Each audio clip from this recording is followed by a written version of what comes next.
Hey everybody, and welcome back to another RCT2 review. We are now into round 3 of head-to-head. So this is round 3, match 1. This is Christchurch City Centre by Serial Killers versus Lemaria by Logan's Run, my team. This park here, Christchurch City Centre, was built by FK Coastermine at 65% of the share and Split Vision at 35% of the share.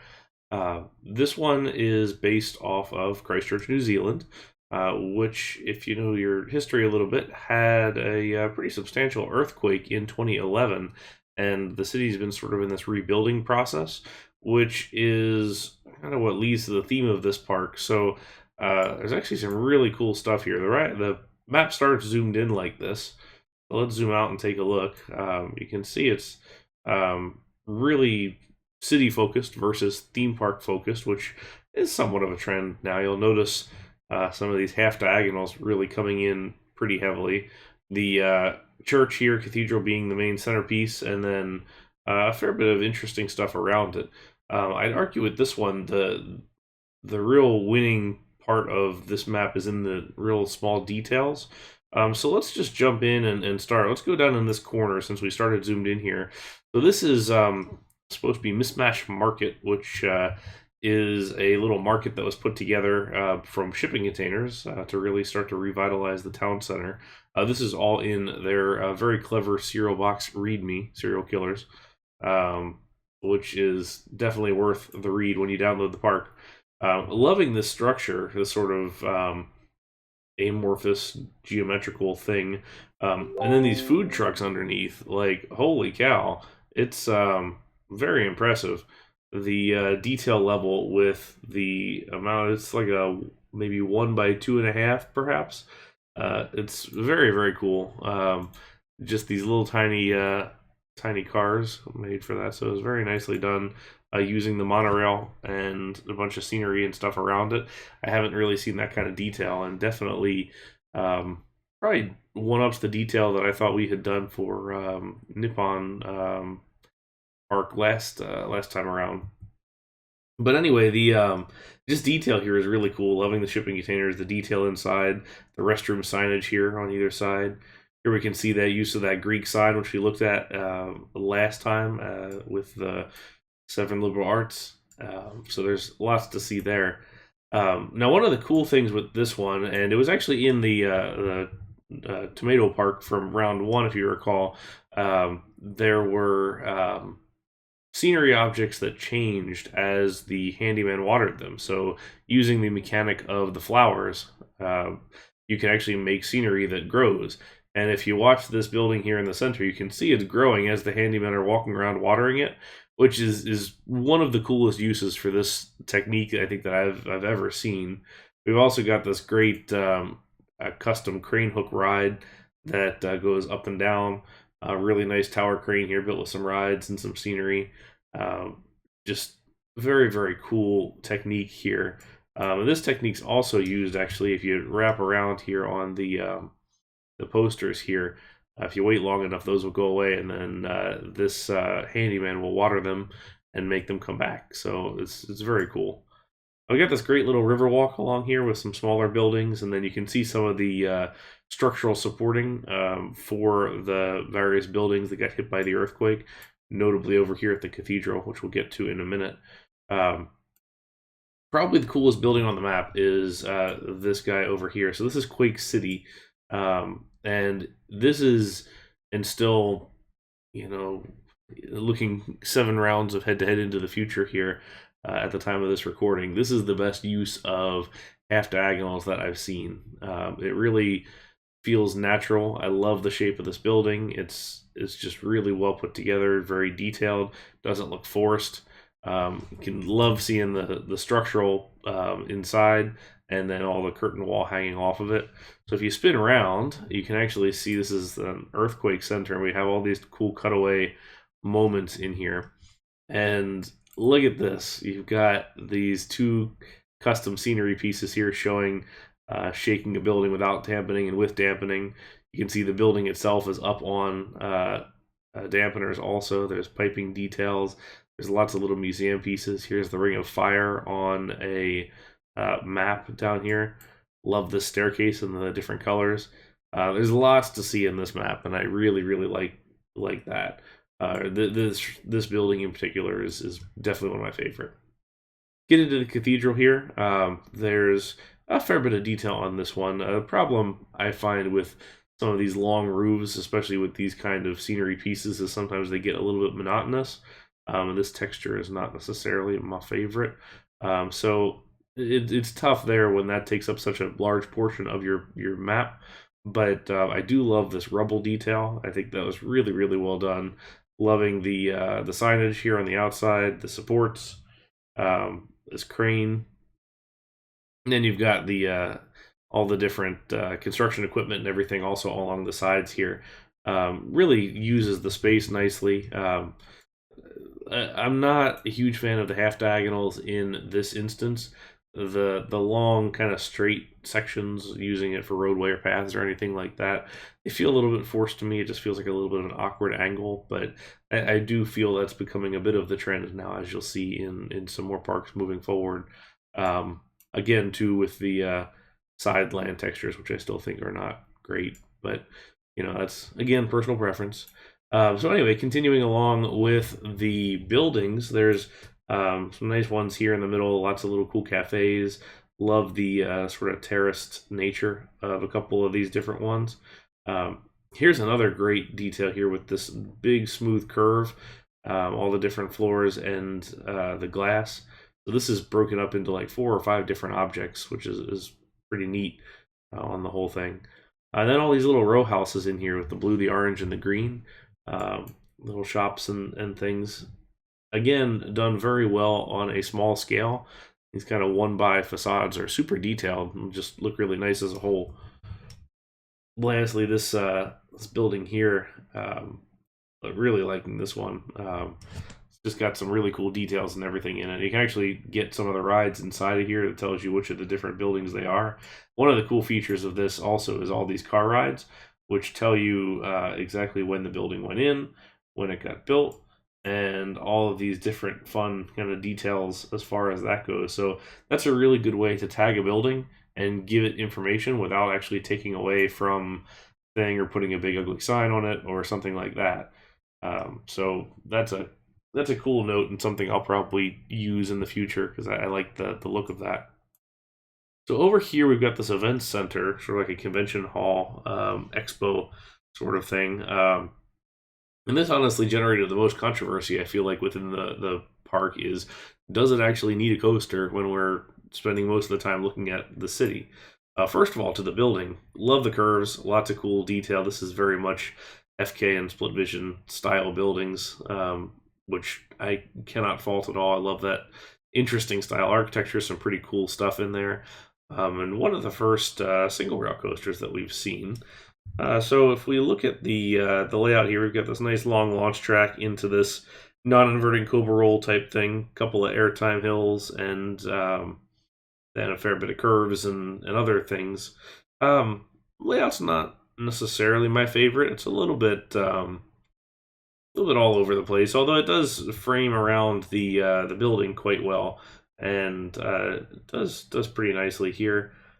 Kind of on the whole thing. Actually, this final roll and half corkscrew into the building, it feels like something you'd see out of an RMC single rail, which I'm totally fine with. That's kind of cool. And the helix sits nicely within the curvature of the building, and you've got this nice roll over top. And then if you hide the buildings again, you can see these cool arch supports using the same color and style of track. So I think that's pretty cool. So neat. It seems like it gets a little bit kind of shuffled to the side, perhaps. So it's a little bit of relegated to the side compared to the rest of the map, which is honestly okay. I'm not quite sure if the coaster does it for me. I'd almost like to see maybe another attraction or two, like a big Ferris wheel or something with it, to kind of reinforce the fact that this convention center also has sort of an entertainment district to it, among other things. But it's still a pretty nice coaster overall. Despite any gripes about the layout that I might have, and I think the fact of how well it follows the building, or maybe more accurately, how well the building follows the coaster, really help sell it for one. But overall, the takeaway from this map that I've got is this growing scenery is just absolutely fantastic, and all these little details and just really kind of immaculate, just little detailing throughout the spaces is really what sells this one for me and keeps me coming back looking for more. All these little signage and different things like that. Love these planters. There's lots to look at, and I'd encourage you to download this one especially and take a look. All right, so that is the first half of this match. So let's split and take a look at Lemaria. This is Logan's Run. This is my team's park.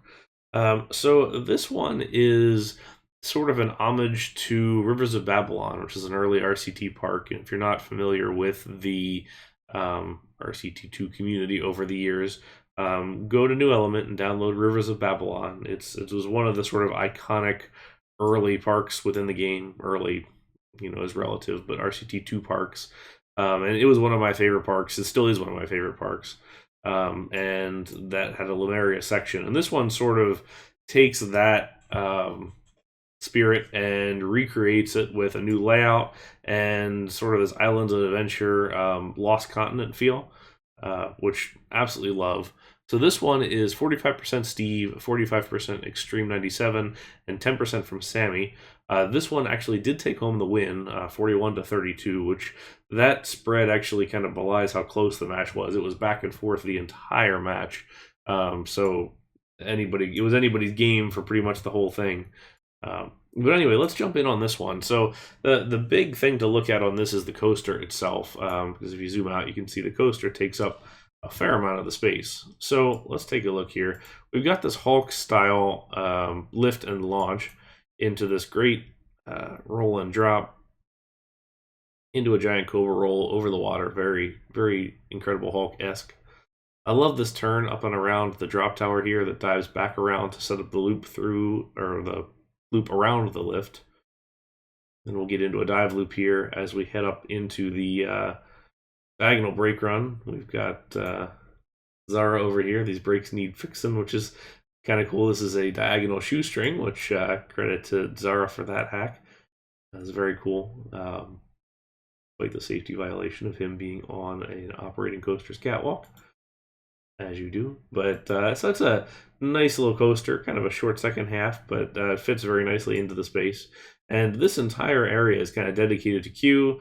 As you kind of walk through the spaces, you've got these really cool waterfalls, kind of liking the red rocks because they really stand out well against the landscaping. And then this tower and all the little subsequent towers around it, it's just really, really nice. But we still have the nice details. Like we've got 3 transfer tracks back here. You've got a coaster in pieces in the back. You've got the, all the different realistic type elements to it in the backstage areas also. So the idea for this was to go heavily themed yet still some sense of realism. So alongside the coaster, we've got the other major attraction. So this is the giant rapids rides. This is the Flood, also kind of taking inspiration from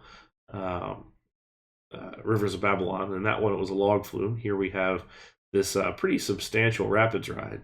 First thing to notice, too, we got to hide some scenery for this, is the rotating station, which is something we've had for a while, but not actually in a nice enough look like this. So this is something Kinos built as far as a custom ride goes, and it's really cool. It's a little glitchy, but once you put enough stuff around it, it's about the best presented turntable on a rapids ride I think we've ever seen.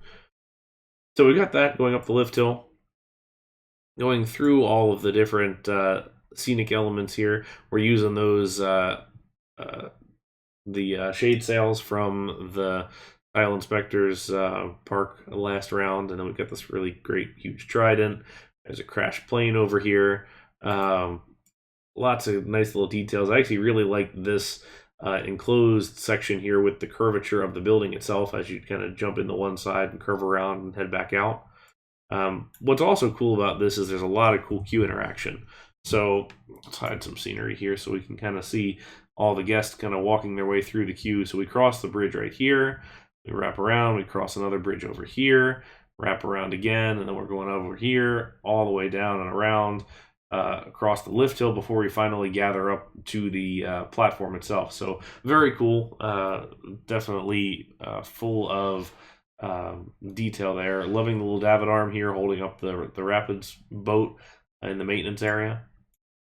And then we'll jump our way across the river here as we pass some of these market stands again. Same ones that we saw in the Tile Inspectors Park, so those are already being used to advantage in future rounds. We also have this little boat here, the Mystic Isles Water Taxi. This is another one that Kinos had put together. A little bit glitchy, which is why it's sitting still here, but a lot of nice details to it. And also like the grass and rock underneath the water adds a little bit of dimension to it there for me. So jumping onto this side, we have the actual kind of occupied architecture of the space, I would say. We got some gift shop buildings and a restaurant, a couple more shop type buildings, and a walkthrough ride, which we'll look at here in a minute. First, the balloon ride, which I think is very cool. Have this balloon here on the outside as an entrance.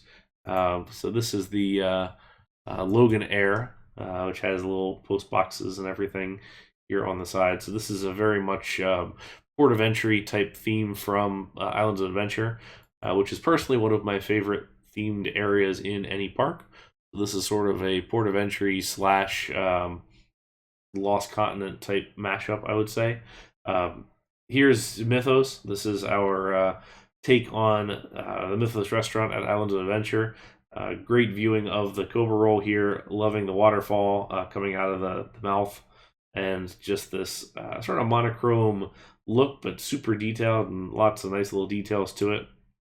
Just kind of loving all the tight architecture in here, all the kind of fun details. The color especially is helpful to me with the greens, the blues, the reds, the oranges, all of this offsetting against some of the more primary color building materials like the tan, like the orange from the rocks, like the gray and brown from the pathways. It really helps to make everything pop on the map. This is a cool windmill up top here. And then we have this little restaurant here across the way. And if you spin around, you can see there's actually the cook in here. This is the little checkerboard spaces. You'll notice all the frozen staff has fun comments and everything. And lastly, we get over here to the walkthrough itself. So this is Escape from Lemaria, which in Rivers of Babylon, this is a simulator. Here we've reimagined it as similar to the ride at Islands of Adventure, or the walkthrough at Islands of Adventure, Poseidon's Fury.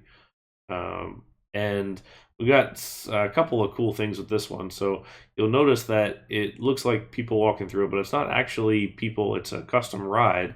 The reason we wanted that is because we wanted individual groups experiencing the whole thing rather than just one long kind of queue walking through, or a miniature golf where it was individual riders or walkers, I suppose. But you got this great water tunnel coming through here, and then a couple of different show scenes. Here's one of the characters from the show scene that's kind of moving back and forth. And then you kind of pop out the front here. So it's a pretty cool way to go about this, I think. You don't really see a lot of walkthroughs in RCT just because it's not the easiest thing to pull off, and sometimes there's not a whole lot to look at depending on how the interaction goes. But I think there's a lot of detail in here. Like I said, there's just a lot of architectural detailing and just a lot of really interesting textures and colors, and just lots of fun little things to discover as you go through here. One of the impressive things for me about this park is how quickly Steve and Extreme and Sammy built this thing. I mean, it came together largely in about 2 to 3 weeks, and the detail level is super high. There's a lot of quality in here, and we were very happy to pull off the win on this one. But that is the end of round 1, or round 3, match 1. We will be back for matches 2 and 3 here in the next upcoming videos. So hopefully you enjoyed this video, and we'll catch you in the next one. Bye now.